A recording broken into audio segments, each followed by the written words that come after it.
I want you guys to watch this clip for a couple of minutes and just take it all in. Delay the enemy in the junkyard and cantina. And remember the civilians. We're fighting in someone's home.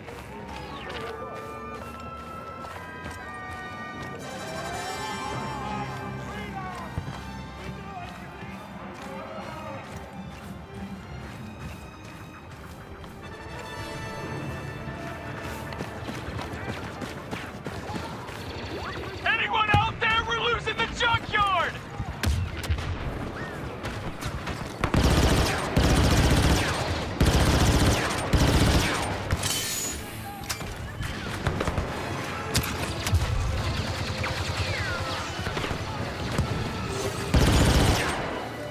Grenade out!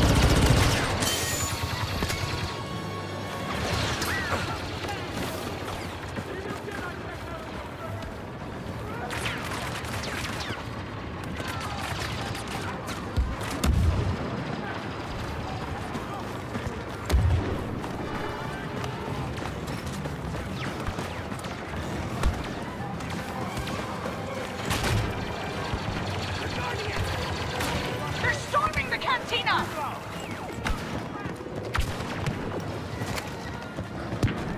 Blowing!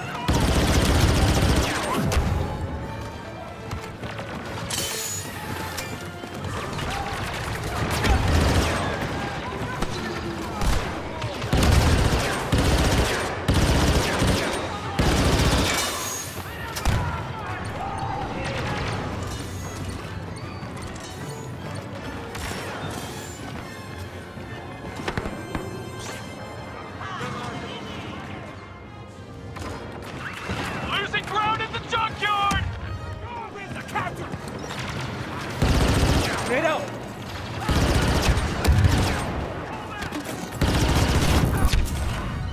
Okay, troopers. So that was taken from a live multiplayer game of Star Wars Battlefront 2.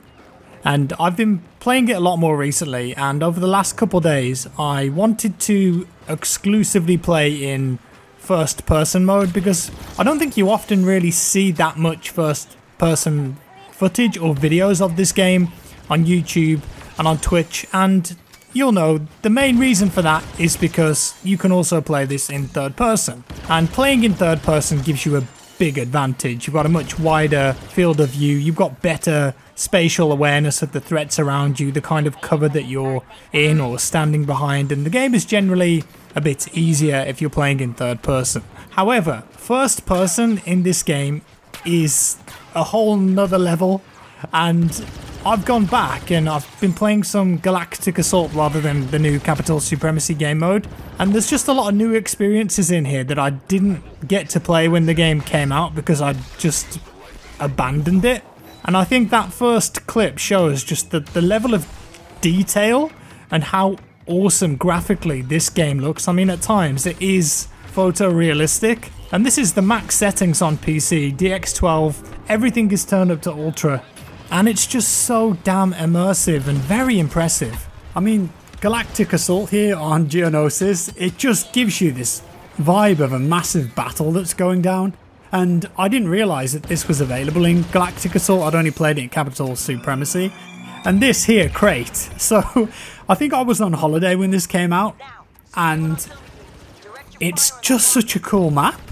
I can't believe that I'd missed it, honestly. So when you're defending, you're the Resistance, and of course it's the scene from The Last Jedi at the end of the movie, where the walkers are coming towards the remainder of the Resistance, and you're defending or you're attacking depending on which team you're on. And you've got these moments like this where you're in the trenches and it's a bit close range and it gets really hectic, but I was having a blast here with the CR2 just rinsing people as they jumped in towards me. But then unfortunately I met Captain Phasma and with her being a hero, that's never going to end well. And then you get pushed back into the caverns, the mines here, and you see the shutter slowly rolling up and revealing this vast wasteland. And just look at this. I mean,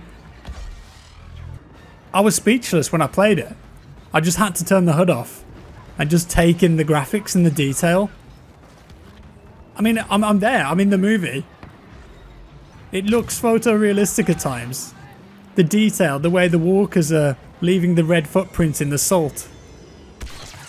Trying to do a bit of sniping here. And the ski speeders, I didn't get to use these, but I think if you're defending, you can use them to almost do damage to the big walkers. I'm trying to snipe that one there. I just love it. I mean, they've done this so well. I can't believe that I hadn't played this already. I just really enjoyed this experience. And it put me right there in that Star Wars fantasy. There's a little bit of a crater there that you can use for some cover. I just love it. It just crashes into the walker's leg. It's awesome. And that one, they just kamikaze. I don't know if that does damage. I'm guessing that it does. But they're trying to fall back because we've pushed quite far into the map now. Sniping some heads there. It's always good fun. Now we're back on Mos Eisley, and one of the other reasons that I enjoyed this map with this game mode was that not just the cool environmental detail, but also the layout of the map itself. There's lots of different flanking routes. There's a lot of verticality to it, and you can start to employ some tactics, especially when you're in this stage of the game. I was having a conversation with a friend about this, and we've got this vision in our heads that if you take this level of detail in a Star Wars universe, and let's say it's first person only, but you make it 128 players and you have lots of different pods that you can fight over on a giant map. So it's this with this level of detail, but a massive sprawling map, and the objectives in the game mode is kind of similar to how they do it in PlanetSide. So you've got a huge map with lots of different pockets of action and places to fight over, and we think that that might be the future of multiplayer FPS games, where things are headed. And it's where we think the Battlefield franchise might go too, having a more prolonged battle per round, where territory control is really important.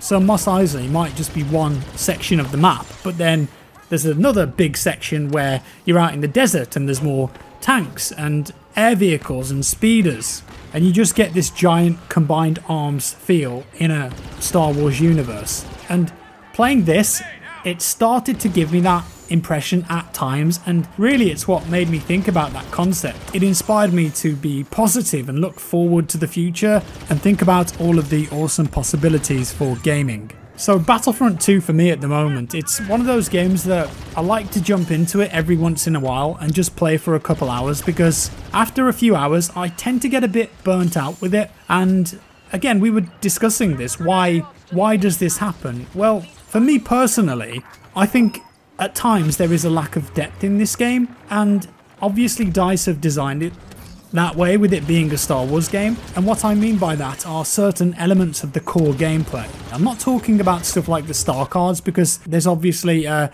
ton of options there for customizing your character. I'm talking about the core gameplay, the gunplay, the movement, maybe even the lack of weapon and gadget variation, and also the lack of weapon customization and the way that you can set these blasters up. There's a bit there with the weapon mods, but really it's very shallow. But because of that, for me personally, there's a height limit to where I stop having fun anymore, because I stop challenging myself to come up with new strategies, because the game doesn't really allow for that most of the time.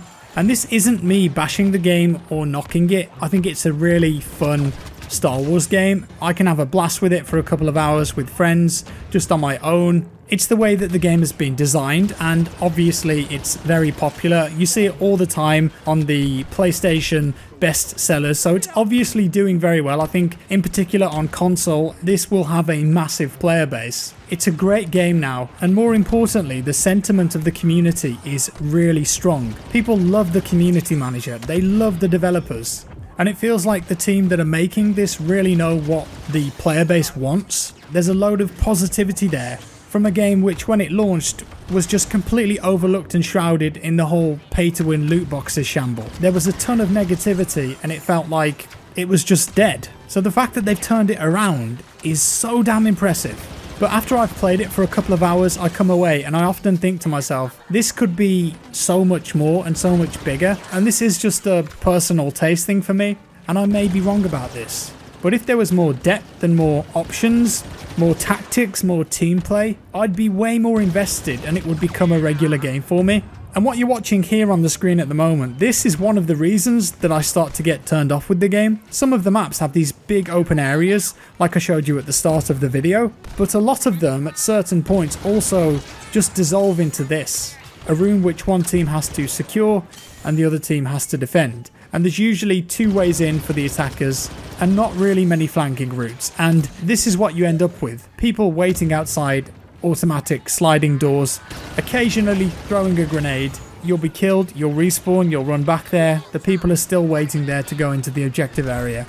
And it becomes this big grind fest with a load of explosive spam. And when this starts to happen, something inside my head clicks and I go, I don't enjoy this and I'm not enjoying it anymore. I can't challenge myself. I can't employ any tactics and try something different. There's no team play here. And it's all down to the map design and the objectives that you're going after. I think on Camino here, for example, a couple of vertical flanking routes wouldn't go amiss in a position like this. Just a few options for those players that want to try and flank and get around the back. But instead, you're forced into this incredibly horrible choke point, and it just becomes a numbers game where eventually one team loses or the other team has enough people on the point. I dislike this type of gameplay, and it completely polarizes me and instantly changes how I feel about the game that I'm playing. And here's a great example of it, and you can see this happening in several maps and game modes in this game. It's one team waiting around a corner, and then on the other side of the wall is another team waiting around the corner outside a sliding automatic door. And this happens so many times, and hopefully you get the idea, and if you play the game yourself, you'll see this type of thing regularly. There's another great example of it here on Crate defending, and you just get a big gate, a big entrance, whatever it is, and then on the other side there's a load of people waiting. And eventually the deadlock is broken, and that isn't fun for me. That's all I'm trying to say. And if that type of gameplay and map design were changed and new options were introduced, I think this game would be opened up to an entire new audience of people who would appreciate it, because perhaps they've tried it and they didn't enjoy the simplicity of it. Some people do, that's absolutely fine, but I think there's a big opportunity there. And yeah, maybe this would be the perfect Star Wars game for me, because it never gets old force pulling Obi-Wan Kenobi out of the air with Kylo Ren and then chopping him to pieces with a lightsaber, or indeed freezing an entire squad of the enemy team and then starting to chop them up with said lightsaber only to be rudely interrupted by the end of the game. With that said, I'm going to end it there, guys, and I think the team at DICE that are working on this deserve massive props for what they've done here, because they've really dragged this game back from the depths of hell and turned it into a fun experience. So there we go, guys. Do let me know your thoughts down in the comments below. Thank you for watching. If you enjoyed the video, give it a like. If you didn't, a dislike. Subscribe for more, hit that bell, and I'll see you in the next one.